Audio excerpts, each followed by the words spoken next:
What is going on, everybody? Welcome here to the CB1 show. Unfortunately, it is just me for this video as Chris is dealing with a really bad sickness right now. So I guess it's just the B1 show. But hopefully Chris will be back very, very soon. Today, let's quickly recap week one of the NFL season. I am so happy that football is back. And I'm even more happy because my Vikings won. But let's go through these games.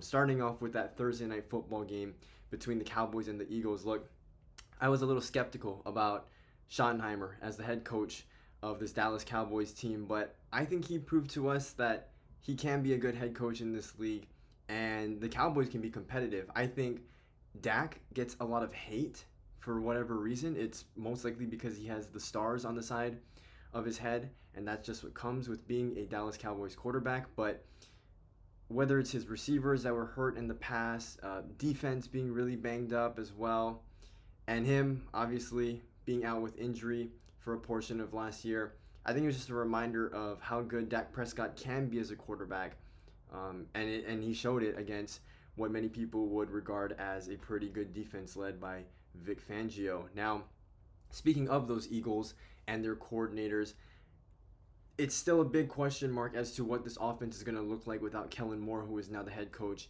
at New Orleans. And they just didn't really get the ball to their playmakers. You would have loved to seen A.J. Brown get more targets than he did that night. And then Devontae Smith also had a relatively quiet night.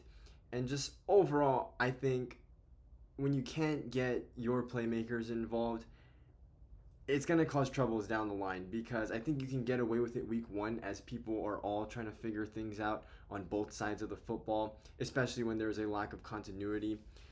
But again, this team is so talented that they can overcome things like that early on in the season. But if this offense doesn't continue to evolve as the year goes on, I think there will be some concern for what that offense looks like throughout the season.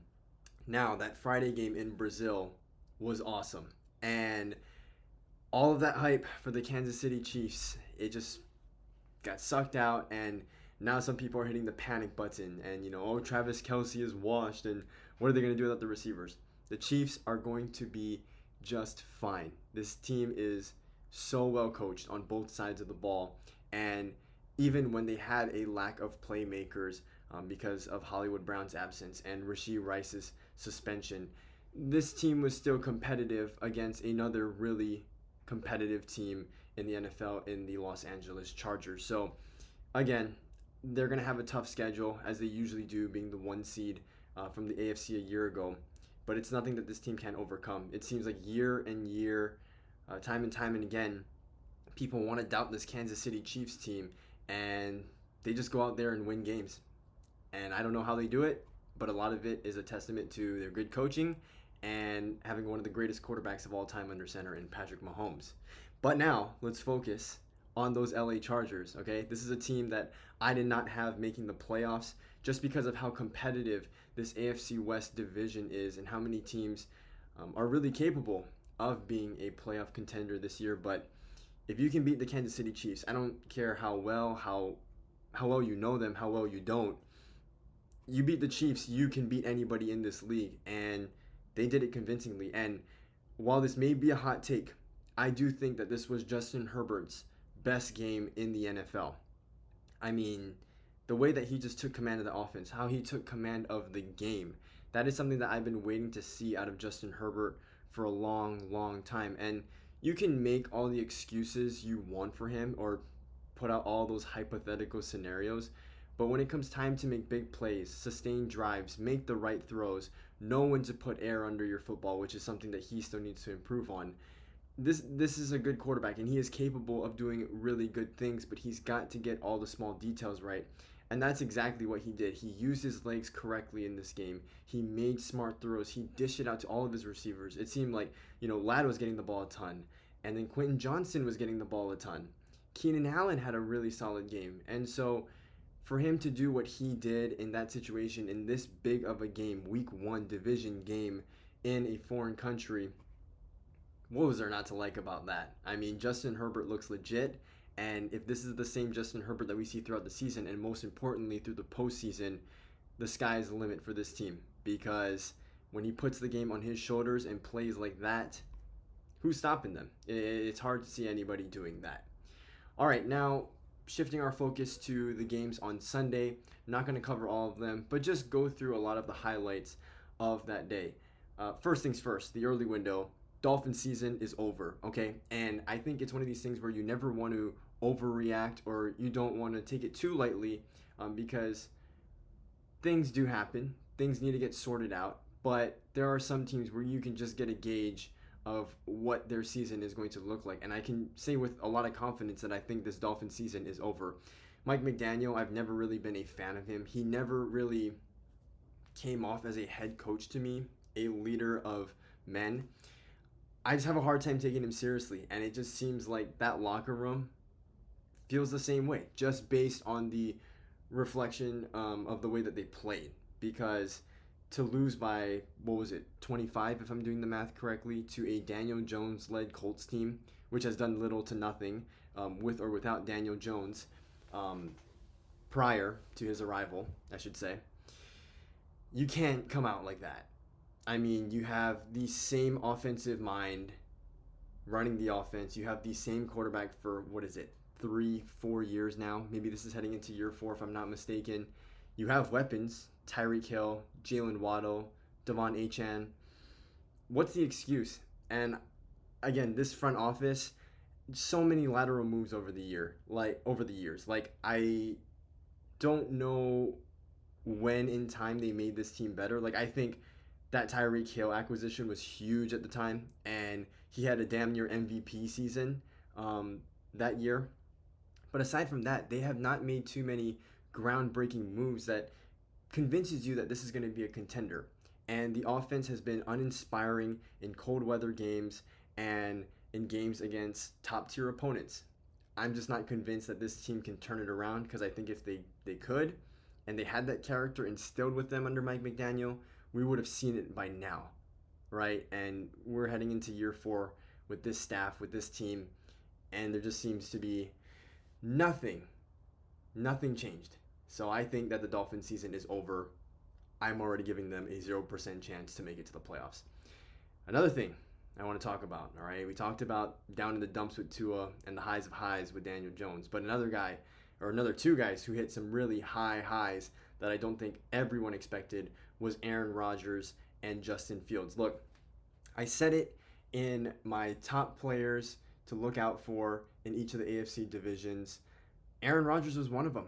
And Aaron Rodgers is a guy who is a 4-time MVP, a Super Bowl champion, and can still sling the ball. I mean, you could argue he is the best thrower of the football of all time.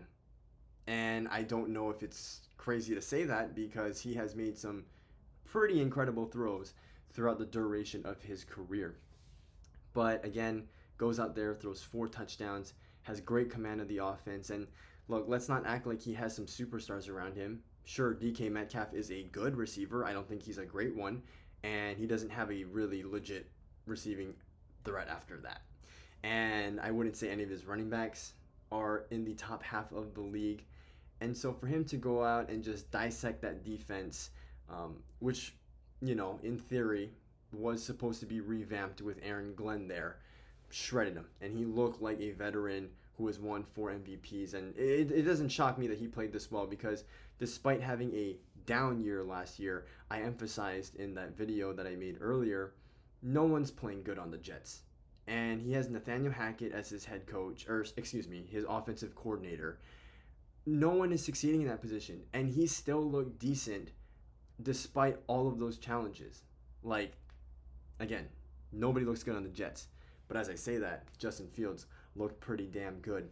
And that Detroit Lions influence on the offense and just that mentality is really showing through the play of Justin Fields. It just looked like a different guy out there. Just a different level of confidence, using his legs in the right moments, and just came up with some really, really big-time throws that, I won't lie, I was genuinely surprised to see out of Justin Fields, and made for one heck of a game here in week 1. We had a handful of really good games in week 1, but that one was definitely a top 3 game, which is crazy to say, but yes, a top 3 game in this week 1 slate. So I don't want to overreact too much to either of these teams because I don't have the Steelers or the Jets making the playoffs this year, which we'll see how that plays out.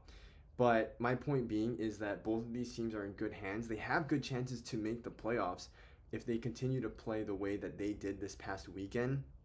But of course, for both defenses, how can you not be concerned? If you're the Pittsburgh Steelers, that's usually the bread and butter of your team, and you got shredded by Justin Fields, right? And then on the flip side, with the Jets, again, great quarterback on the other side, in my opinion, with Aaron Rodgers, but they didn't have a lot of weapons at the skill positions. And so when you do play those teams with a half decent quarterback and they have guys that can beat you in those one-on-one situations on the outer parts of the field and through the run game, what are you going to do then? Again, you never want to overreact to these things in week one, but it's definitely discussions that I think are being held in those meeting rooms for both of those teams heading into week two.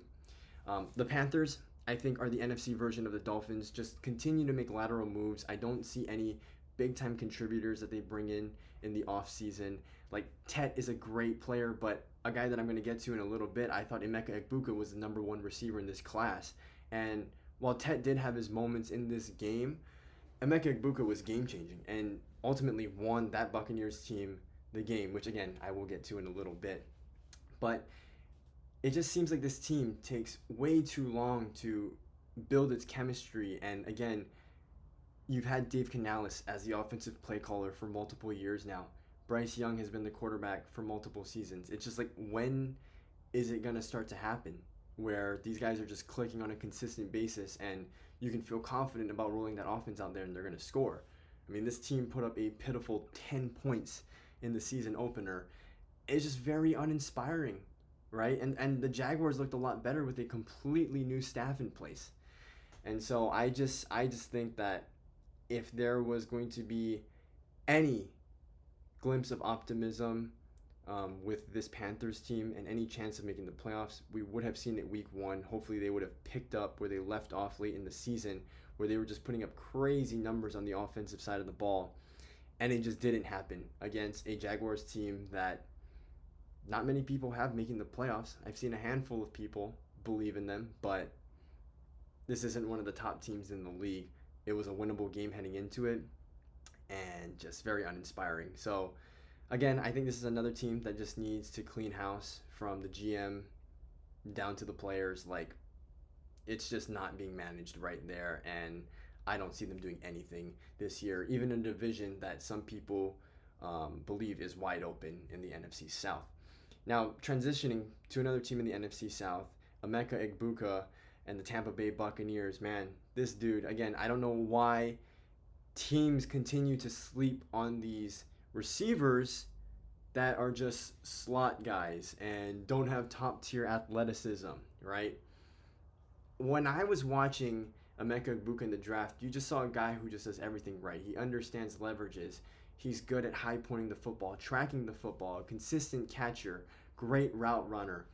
He understands the game and is so consistent. And I think if you weren't already confident enough in him as a player, just look at what Ohio State has produced at the wide receiver spot over the last 5 years. It's been nothing but talented receivers who are just coached up very, very well through that program. And so, look, it's one game.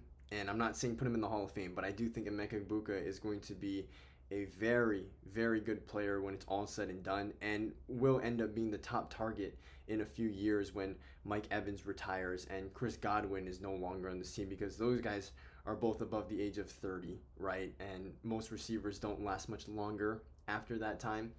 And those are some pretty big shoes to fill, but I mean, you want to talk about a guy who's clutch, who is not fazed by the big moment, who continues to do everything right and excel at a high level, in the highest level of football.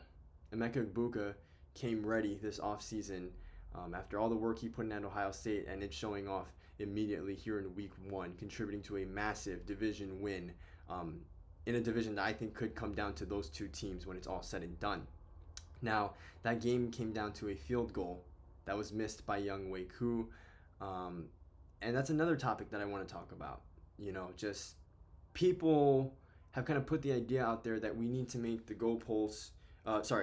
uprights a little bit closer to each other because apparently to some people it's too easy for kickers to make these kicks. But I think that's just a testament to how good some of these kickers are in the league now. Like it wasn't always like this where people were just nailing kicks from 60 yards, 65 yards out, right?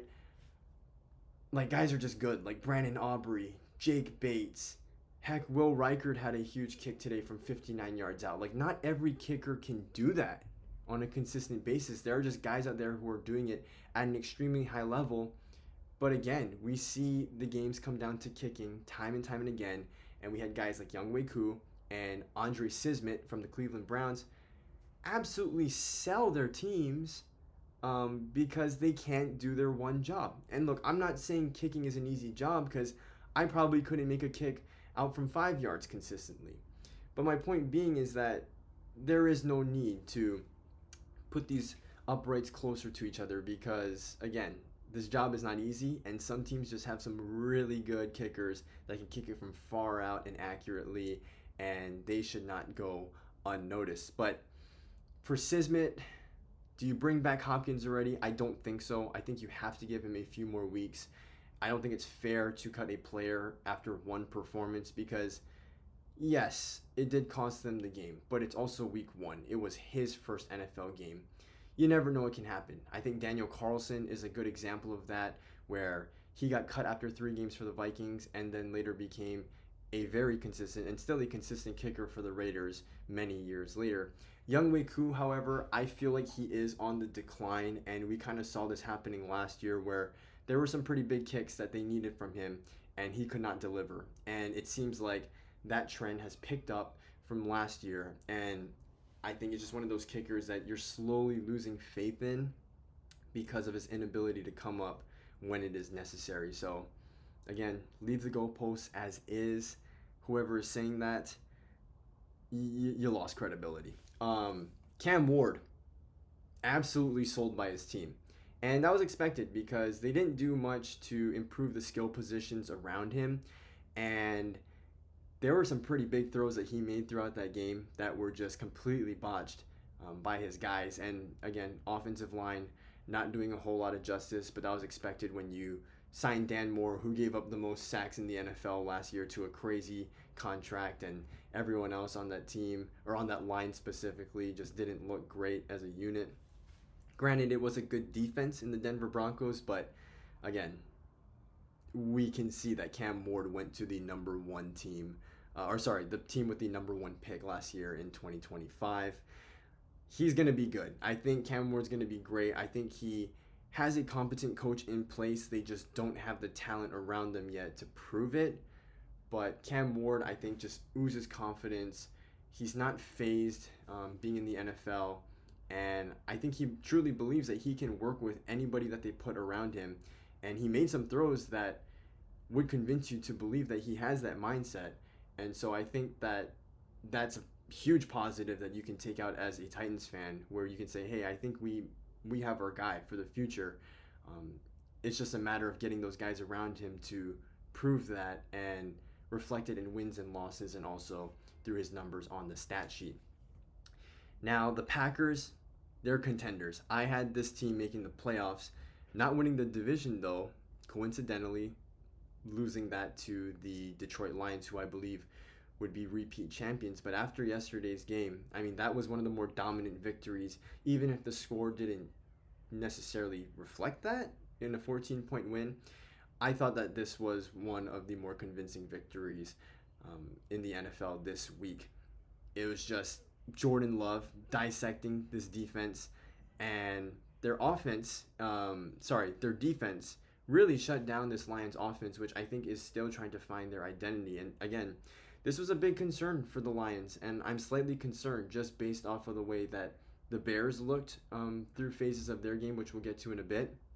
But the big question marks were, what is this offense going to look like without Ben Johnson, who does such a great job of disguising his looks, being self-aware of his own tendencies and running trick plays out of them. Just the creativity with him was off the charts. But we just saw throughout the game that it just wasn't the same flair that you were getting out of this offense a year ago. but it was against what I think is a relatively good front seven, right? Their secondary, I think corner, they're lacking a lot of depth. But oh, sorry, I thought I was on Do Not Disturb. Um, I am. Anyway, um, but nonetheless, the Packers they put up a really good performance, and you can't take that away from them, right? Because it's week one, we still don't know truly who a lot of these teams are, and while some of you guys might be fairly confident, the Saints looked like they were going to win the Super Bowl in the first 2 weeks last year, and then fell off a mountain. But my point being is that the Packers, I think, them being able to blend their run game with Josh Jacobs because they have a good front five in the offensive line. And then you add a guy like Micah Parsons who made his impact felt throughout the course of that game. Like the Packers are going to be a good team, and I've seen people project them to win the Super Bowl. And while they have a good chance at it, I hate to admit it as a Vikings fan, but this team is better than what they were last year. Just a lot of inconsistencies throughout the skill positions, and at least offensively, I think they have that figured out. If Matthew Golden, can really blossom into the receiver that they hope he can be, that might be the missing piece that takes that team over the top. I'm going to give the Lions another week just to see if what we saw this week is really what this team is going to be this year. But I have a hard time believing that just because they are a very talented team. Amon-Ra, Jameer, Penei Sewell, Jared Goff, defensively, Hutchinson, Kirby Joseph, Brian Branch. Like, again, Pro Bowlers come in bunches on both sides of the ball. You just can never count a team out like that. And I think that they lost to a good team this week, so it's not time to hit the panic button. Now, we may have witnessed the game of the year on Sunday Night Football between the Buffalo Bills and the Baltimore Ravens. Like, this is exactly what the NFL wants, just a offensive shootout. And guys like Lamar Jackson, Derrick Henry, Josh Allen. I thought Keon Coleman had a huge game for the Buffalo Bills. Just so many superstars all over the field. Heck, Zay Flowers recorded a career high in a single game this Sunday on Sunday Night Football. I mean, what was there not to like about that game? Of course, if you're a Ravens fan, you're pissed because you guys blew that game. But look, as a general NFL fan, that was cinema for week one, primetime football. I thoroughly enjoyed that, and that was definitely one of the better games that I think we will see this entire season. But again, I think both teams are going to head back and say, hey, our defense, we really need to figure out ways to limit, right? Because I think it's almost impossible to stop Lamar Jackson and stop Josh Allen, but how can we limit the damage that they do? Because, I mean, it's crazy to say this, but, if both teams allow one less score, let's just say it's 35 points each, you're winning that game by a touchdown, and you feel a lot more comfortable that way. And so you can do that with your high-powered offenses, right? And I don't think you can always count on your team to score 40-plus points every week, regardless of who your quarterback is. It's just insane. But if both teams can find ways to limit these great quarterbacks in the league, which they certainly can do, right? You look on Buffalo's side, you have guys like Christian Benford. Ed Oliver had a nasty game. I mean, he played fantastic.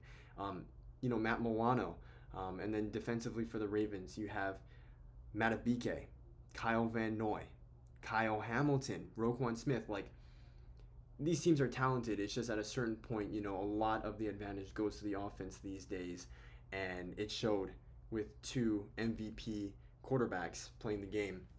But both of these teams will make deep runs in January, and both could easily win the Super Bowl this year.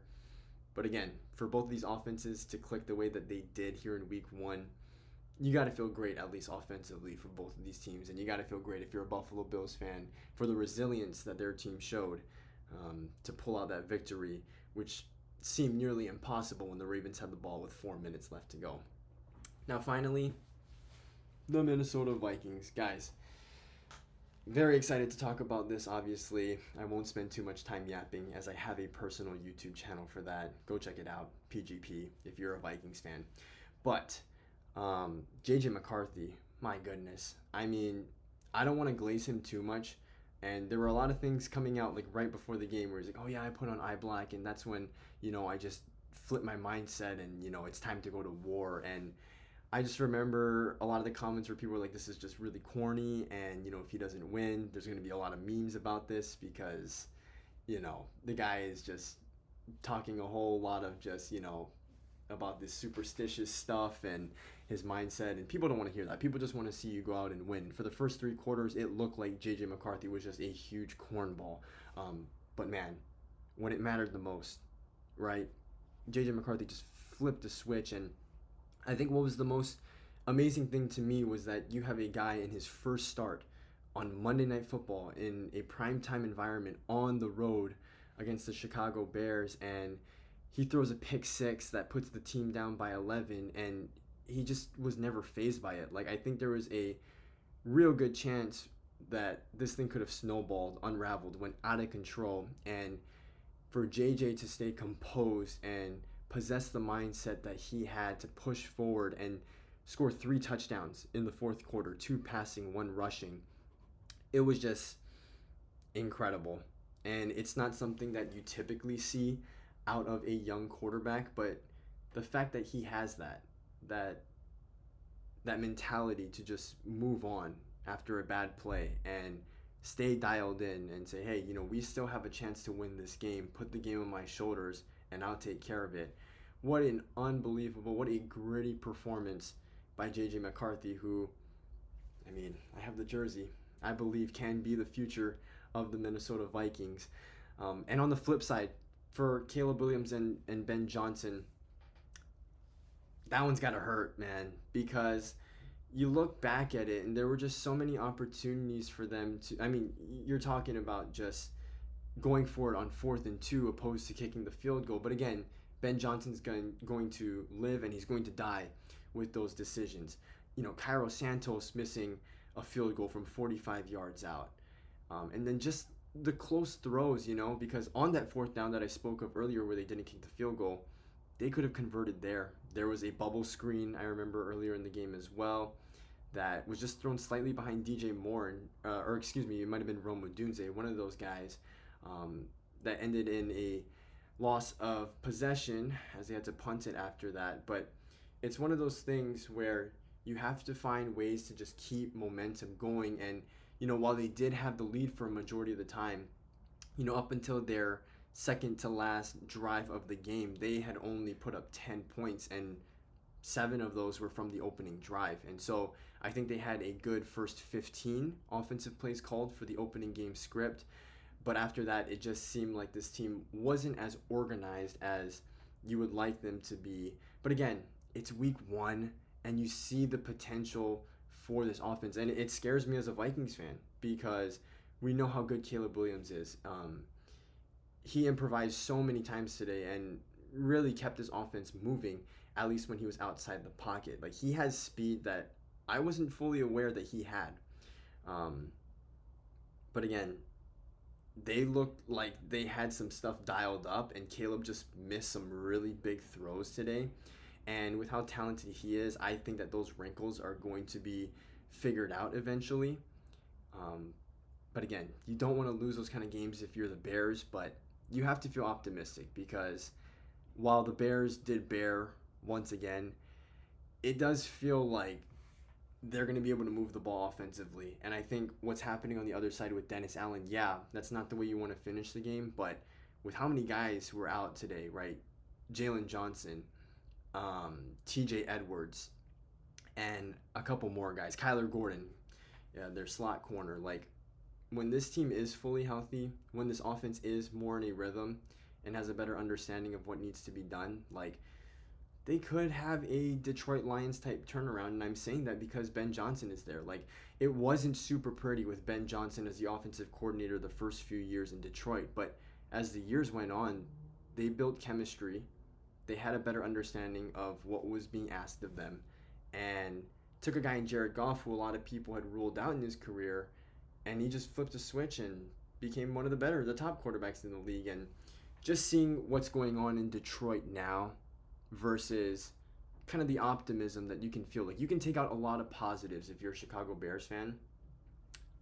I think they're going to be on the better half of that move in terms of Ben Johnson's transition in a few years. But super happy that the Vikings got the win. I'm just so impressed by the poise displayed by JJ McCarthy and by this whole team. Kevin O'Connell, I think, has instilled a mindset to this team that it is never over until it is over. And I think the way that he presents himself, his demeanor, and JJ's demeanor, like these guys are, it's like looking in a mirror when they're looking at each other. I just think that there is that level of relatability and chemistry between those guys still very early on in the tenure of the JJ McCarthy, Kevin O'Connell era. But you got to be excited. But again, like everything else that we talked about today, it's one game for every team. And while the season may be over for some, like the Panthers and the Dolphins, it's not over for most of the other teams in the league. I still think that there is a lot for us to learn, and it's just going to take a few weeks for those things to unfold and really get a sense of what each team is working with. But if your team got a win, congratulations. If they didn't, don't hit the panic button. But what you should do is hit that subscribe button. Hit the like button for Chris as well as he continues to fight his illness. Hopefully he'll be back soon.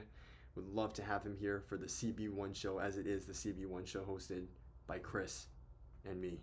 But yeah, that was week 1. We'll see you guys later. Peace.